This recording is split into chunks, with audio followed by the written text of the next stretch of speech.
Chapter 4.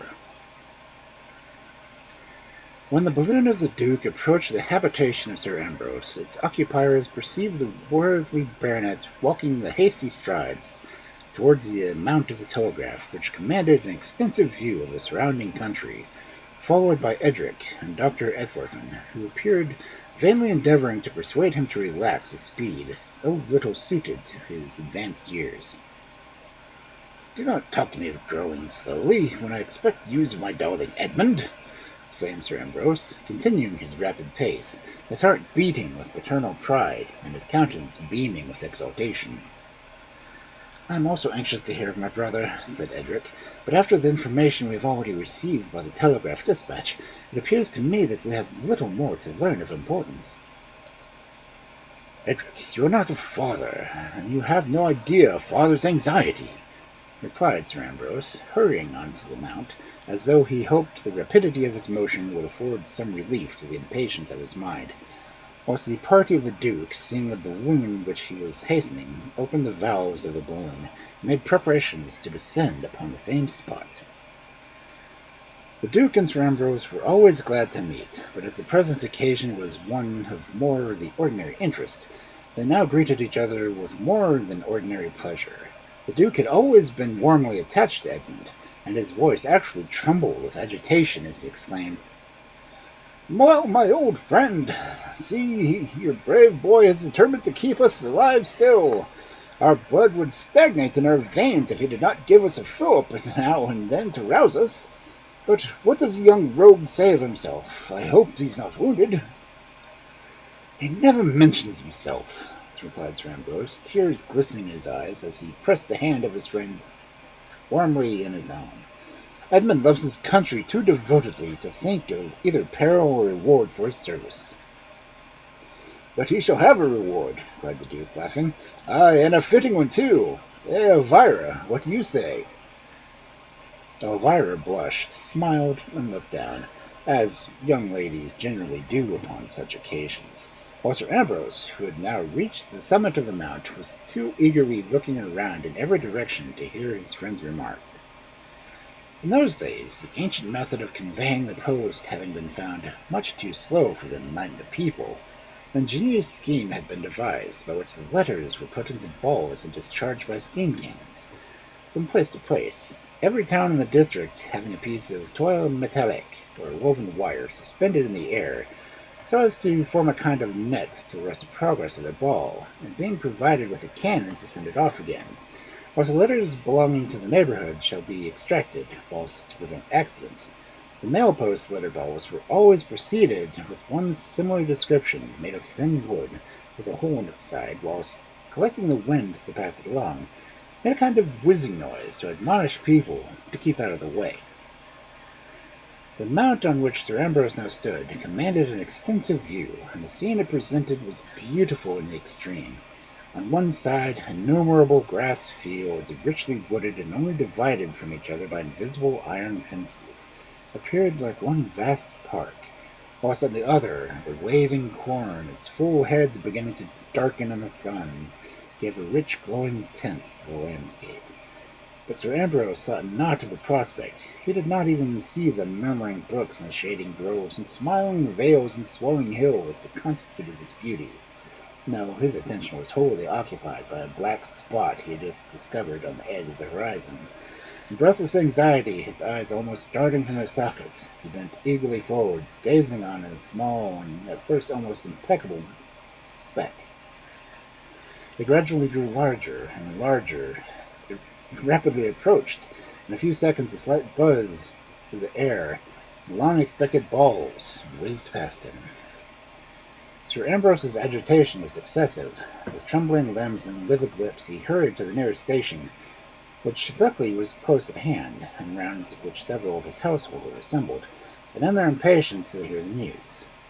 Sir Ambrose could not speak, but the person whose providence it was to sort the letters guessed his errand, and opening the bag held forth an ardently expected treasure. Gasping for breath, Sir Ambrose eagerly attempted to take it, but his hands were unequal to the task. The violence of his motion overpowered him, and after a short but fruitless struggle, he fell senseless to the ground. The confusion produced by his unexpected incident was indescribable. The old Duke walked up and down, wringing his hands in exclamation. "What shall we do? What will become of us?" Whilst the rest of the party endeavored to give assistance to Sir Ambrose. "Parental affection," said Davis, who had an unfortunate propensity for making long speeches precisely at the moment when no one was likely to attend to him.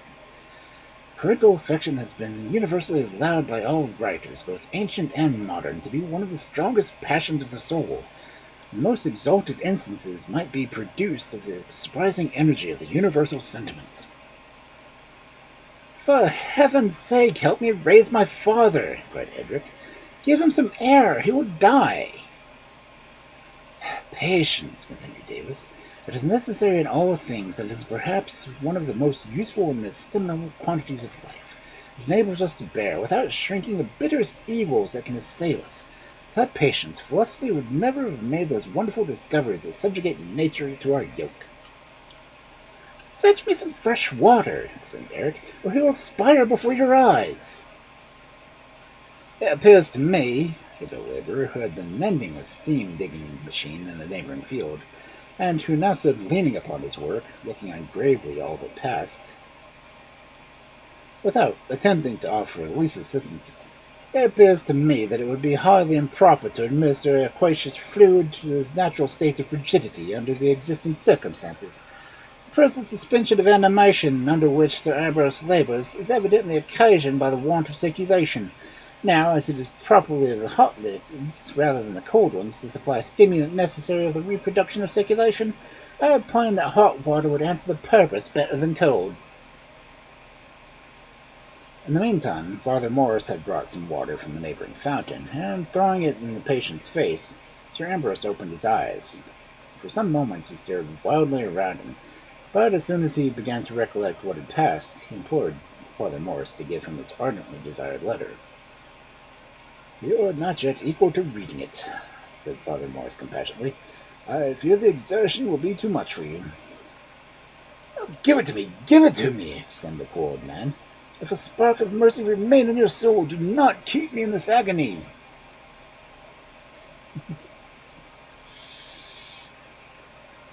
It was impossible to resist the tone of real anguish that accompanied these words. As Father Morris put the letter into his hands, Sir Ambrose took it eagerly, though he trembled so that he could scarcely break the seal. At last he tore it open and gazed at its contents, but he could not read a word. He dashed away tears and rubbed his eyes impatiently. All was in vain. The writing was still illegible. "Read, read!" cried he, in a trembling voice of agitation. "For heaven's sake, read! Will no one have pity upon me?" Father Morris took the letter and read it aloud, while Sir Ambrose sat, his eyes raised to heaven, his hands clasped together, and the tears rolling down his aged cheeks, listening to the words and drinking in every syllable. After giving a circumstantial account of the battle, and assuring his father that he had not been wounded, Edmund proceeded thus: "The Queen has written a letter of approbation in her own hand, and has graciously pleased to signify her intention of honouring me with a triumphal entry to London.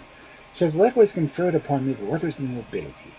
The goodness of my sovereign makes a deep impression upon my breast, but for the rest I assure you that neither the applause of the multitude nor the privilege of writing Lord before my name can afford the moment's satisfaction to a heart that pants only for the pleasure of seeing again those most dear to it, nor shall I enjoy the triumph unless those I love be present to give it zest.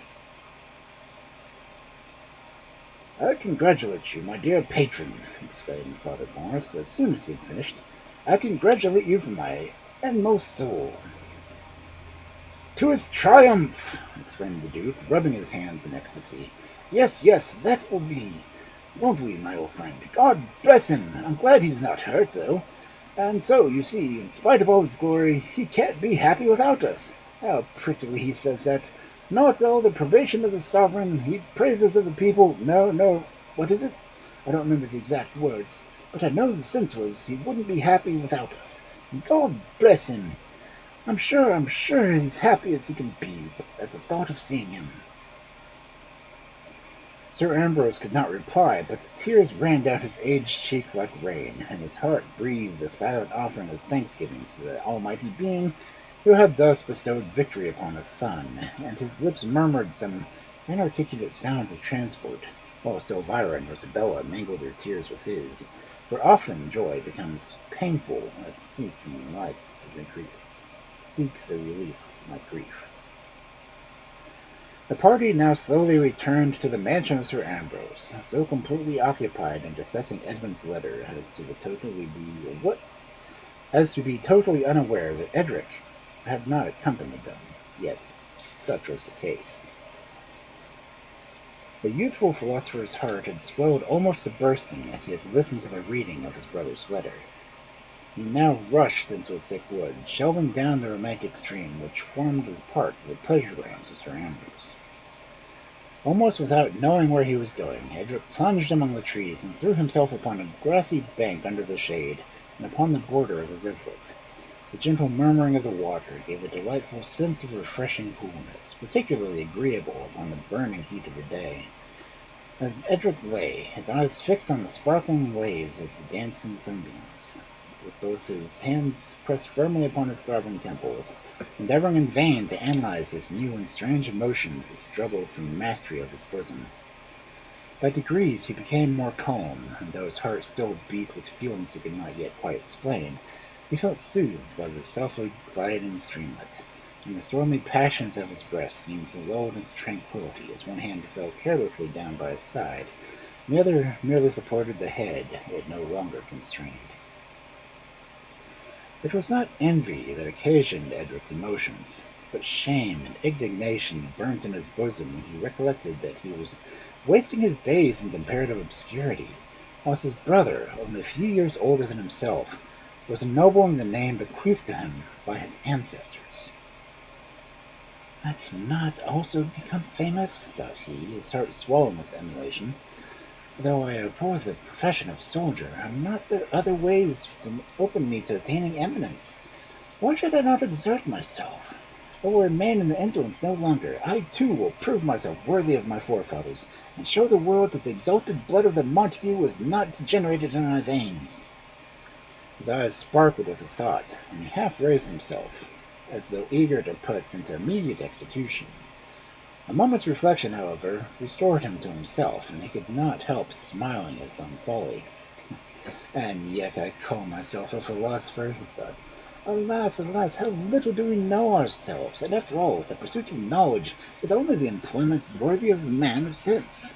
The transitory applause of the multitude it's beneath him to accept. Nature is a goddess I adore, and if it should be granted to me to explore her secrets, I shall be the happiest of mankind.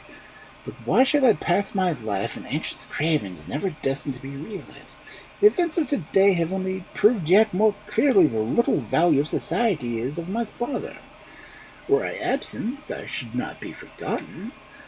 Why then should I not travel and satisfy these restless wishes that gnaw at my heart and poison every pleasure? I was not born to rest contented with a dull routine of domestic life, and I detest hypocrisy. I will seek my father, and explaining my real sentiments, break off this hatred marriage and set off for Egypt immediately."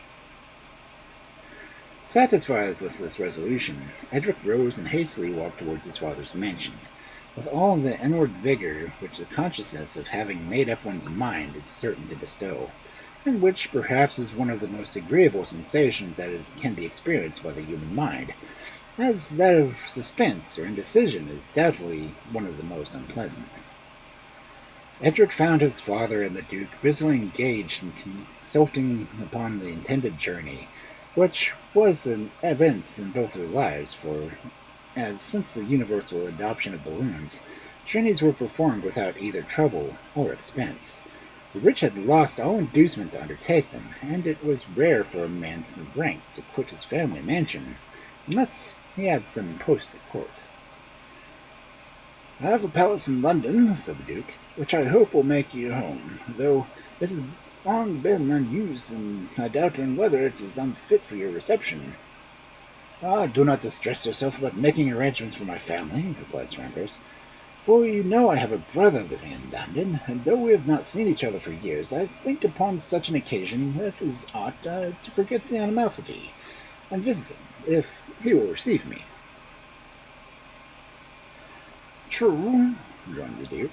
I never thought of that, but you're quite right. Though he did make a foolish marriage, the ties of blood are too strong to be easily shaken off, and this is an excellent opportunity for reconciliation. Another thing also weighs on me, continued Sir Ambrose. You know that though I was much hurt at the marriage, I was in some measure the cause of it. You, the cause of it? Exclaimed the Duke in excessive surprise. You know, resumed Sir Ambrose, my brother was always a bookworm, and the last time I visited him I found him so uncomfortable and his domestic affairs so dreadfully neglected that I advised him getting the advantage of managing women to act as a housekeeper. He did so. In 12 months he made her Mrs. Montague. I always thought your brother was too learned to know anything so useful, and too clever to be able to take care of himself. But I own I never suspected him of being such a fool as to marry. Perhaps I was the greater one than myself for resenting his conduct, for I believe they get on very well. Mrs. Montague does not want sense. I do not doubt her abilities, or that she is equally well fitted for her original situation, but very different qualities are required for the wife of Mr. Montague from those which are suited to his housekeeper. I know, and also there is perhaps nothing more difficult than for a person in her situation to preserve the medium between affection and vulgarity. However, I am told that though Mrs. Montague cannot quite divest herself from the pedantry she acquired at charity school in her youth, and though she still talks as learnedly as if she had never ventured beyond the precincts of the kitchen, yet that she makes a brother a good wife, and they say her daughter Claire is a charming girl. I can imagine nothing good springing from such a source.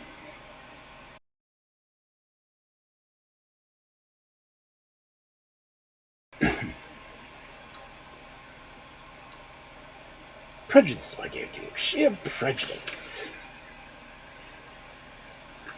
Well, I will say no more about it, for, as you say, Mrs. Montague makes her brother a good wife, and he is happy with her, and I don't see any right anybody else has to trouble himself about the matter. And so, I don't like quarrels in family. I think you are quite right in wishing to see your brother. However, if they do not make you comfortable, I hope you'll always remember you have another friend. And so, we'll now wish you good day. Come, girls! And the old Duke trotted off, followed by his fair companions. Edric's heart throbbed violently when he found himself alone with his father. The moment was arrived that he had so ardently been wishing for, and yet he was silent. He had scarcely had patience to wait until his father's conference with the Duke, and whilst it lasted he had been arranging and rearranging 1,000 times in his mind the phrases he meant to make use of. Yet now they seemed to have all vanished from his memory, and he stood gazing through the open window, his mind feeling a perfect chaos, without being able to recollect a single word of what he had determined to say. Sir Ambrose, in the meantime, felt perfectly happy, and the buoyancy of his spirits tapped his son on the shoulder. "What's all aboard, Sir Knight of the woeful countenance?" said he. Come, I will have no gloomy looks today. But hey, what is the matter with you, Edric? You don't smile. Are you unhappy? You look as if you had something upon your mind." "I have something upon my mind, my dear father," said Eric solemnly, "and something I wish to communicate to you." He stopped when he had said this, but Sir Ambrose did not reply, and for some minutes neither spoke. At length Edric broke the pause, which had been one of the perfect agony to him, and speaking very fast he exclaimed, "Yet I don't know why I should hesitate. It is that I do not love Isabella, that I can never marry her, that I should be entirely miserable even to think of it, and that this is fixed and unalterable determination." "Day," cried Sir Ambrose. "What is all this? Not marry Rosabella?" "Never. No torture should induce me. I'm convinced she would make me wretched," continued Edric, hurrying through what he meant to say. "Our tempers don't assimilate. We should both be miserable. I should be very sorry to cause either you or the Duke's a moment's easiness. Very sorry. I would die first. But to marry Rosabella would be worse than dying 1,000 deaths. We should be the most wretched of human beings, and you would be unhappy at seeing me so." "Mercy upon me," cried Sir Ambrose. heaving a deep sigh and feeling almost out of breath from the enormity of his son. I thought you'd done just now, but I see that you can use your tongue fast enough when it certainly pleases you. Not marry Isabella. Is the boy mad? Is she not young, beautiful, and highly accomplished? What would you have, I wonder? Certainly you must be out of your senses to refuse such a woman, and one, too, so superior to yourself in rank and fortune. In fortune, I allow her to be superior, but I think the mystery attached to her name of her father more than compensates the difference of rank. Don't talk to him of what you don't understand. Duke Edgar is dead, and his fault should be buried with him. Besides, it is hard the girl should suffer for the sins of her father. What were those sins, my dear sir? I have often heard them darkly hinted at, and something almost too dreadful to mention, but I never heard the particulars. Edric, said Mr. Ambrose solemnly, if you have the least regard for my feelings, and entertain any duty for me as a son, never again advert to the subject. Circumstances they are relating to it, a deep, awful, and mysterious nature, with which I am well acquainted, which I have taken a solemn oath never to reveal. Never speak of them again. The bare remembrance makes me shudder. Oh, would to heaven I could forget them. I'm very sorry, sir, that the question has given you such pain, but rest assured that my curiosity shall never again annoy you. I'm not angry with you, Edric.